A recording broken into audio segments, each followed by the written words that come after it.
Beach break. The campsite we were given was called Primitive by the resident ranger. Designed for horses and tenters only.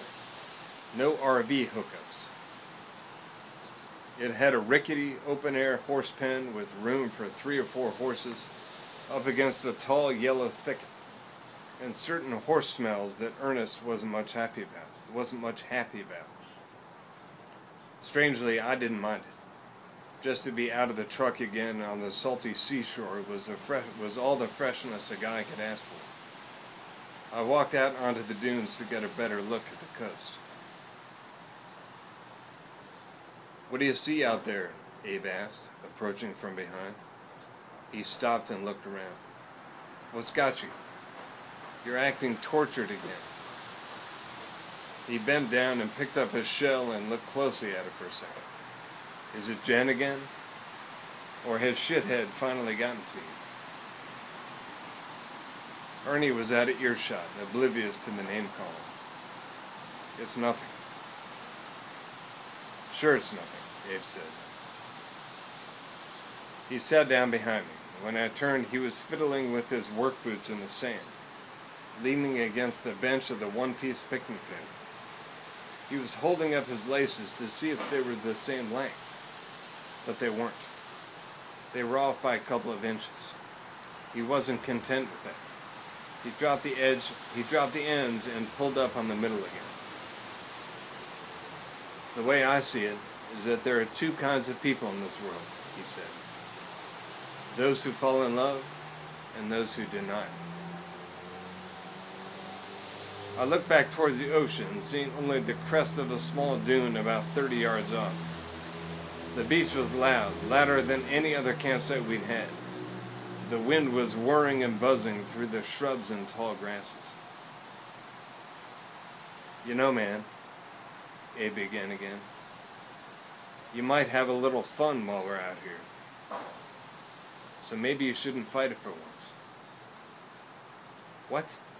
I said, glancing over to him, my onshore ear open to the wind directly then, my nose open to the horse pen and the stale traveling clothes draped over the tailgate of Abe's truck. "What do you mean, fight it?" "Relax, pal. Try to make the most of this," Abe said. "Try to make the most of this. You look to the future too much. And you look so tense," he added. "I mean, look at us. We're in Oregon. We can practically see Japan." Abe was talking too much. "It's hopeless," Abe said next, with a light grunt. "Now what?" I inquired. "Hopeless. I'll never get these right." He was measuring the laces on his other boot. "Either the leather is still too new or these eyelets are too small."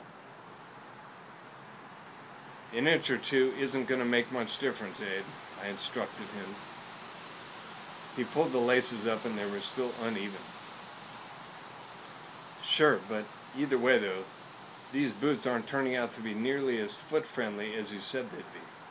Not to mention the tongues are always sliding down the outside." He pushed his right knee over to the left to see the shoe from the side. I was truly tired of Abe, just about as much as I was of Ernest. Abe was never a loud guy, a whisperer really, if anything. But when he did get around to talking, it was always annoying, introspective, a little too psychoanalytic. "Oh, I get it," said Abe. "You don't remember the speech you gave about your sweet new boots?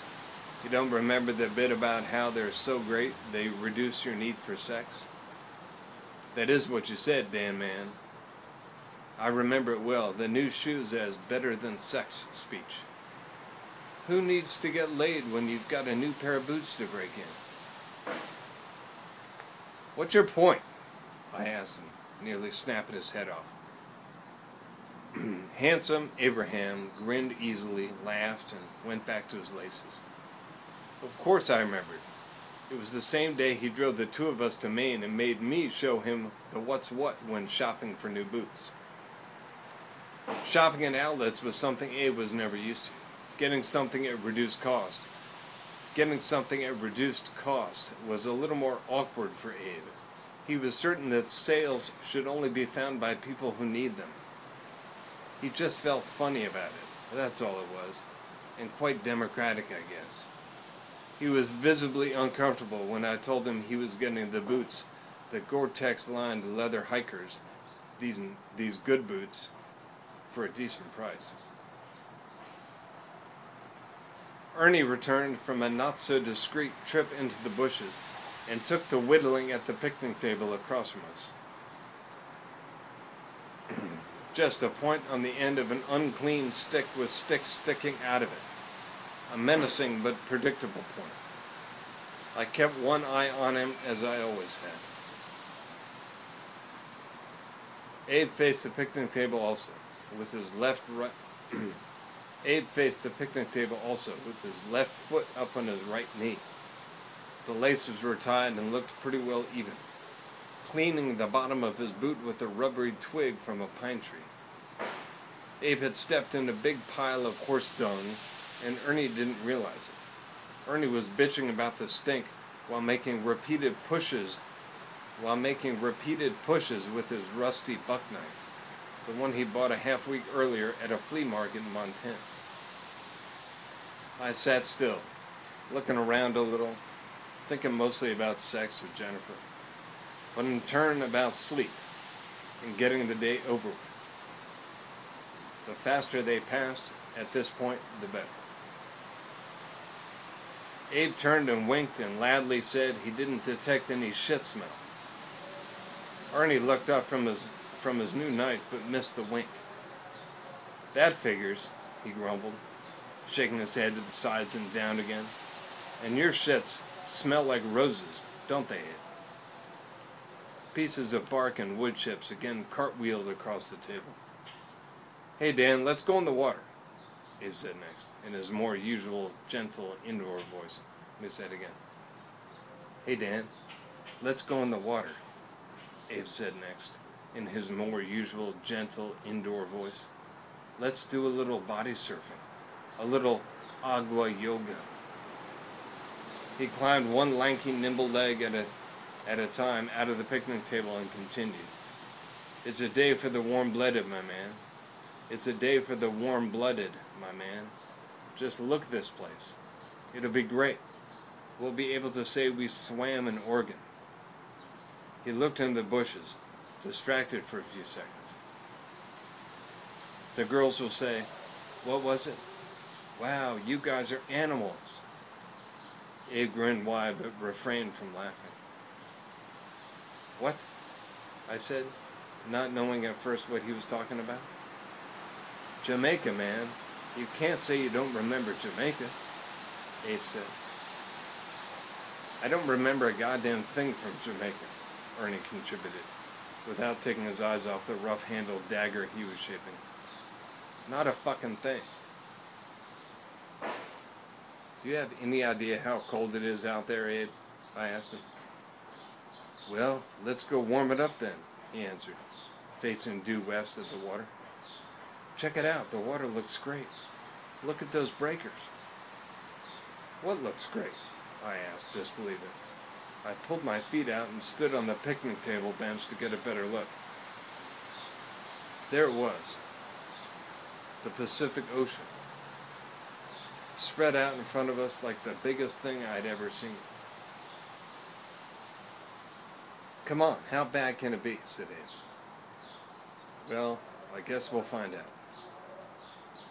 With wet legs and waves slapping my crotch, I stood in the great ocean and screamed with everything my moderate vocal cords could muster. Abe glided around on his back, periodically blowing water out of his blowhole, singing a Bob Marley song in between spouts. Caution, the road is wet. After high step sprinting up on the dry sand, I wrapped myself in my towel and stood like an inverted sleeping bat for a minute, and stood still like an inverted sleeping bat for a minute, mostly motionless, though with a bad case of the shivers that were enough to blur my eyesight. The dropping sun was still pretty warm. It felt like gold against my cold, bumpy skin under the towel, unexpectedly strong and reassuring. In just a few days, we would leave the unwanted, unusable baggage at the San Fran airport,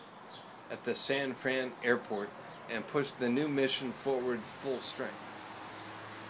With the new group of 2 much better suited to the delicate situation unfolding just around the corner.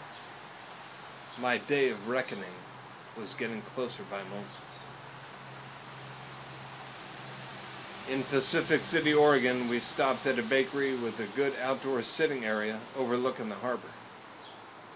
If I had to, I decided, I could live a long, solid life in Pacific City, Oregon. A cool, breezy village built into an easygoing cove. But no, not in 1,000 years. In Northern California, we saw big, tall trees, like ancient skyscrapers, like great green trade centers. If I had to, I decided I could live a long, solid life in redwood country. But no, not yet, anyway. That is, not without. On scenic Route 1 north of San Francisco, we saw a slew of big birds again. They came first from the hillsides, sometimes just 20 feet over the windshield, and then 200 or 300 or more out over the sea, and then back again, and then back out again over the sea, clearly circling something on the... Let me read that again. On scenic Route 1 north of San Francisco, we saw a slew of big birds again. They came first from over the hillsides, sometimes just 20 feet over the windshield, and then 200 or 300 or more out over the sea, and then back again, and then back out over the sea again, clearly circling something on the edge of the cliff. Ernie barked at me to keep my eyes on the road.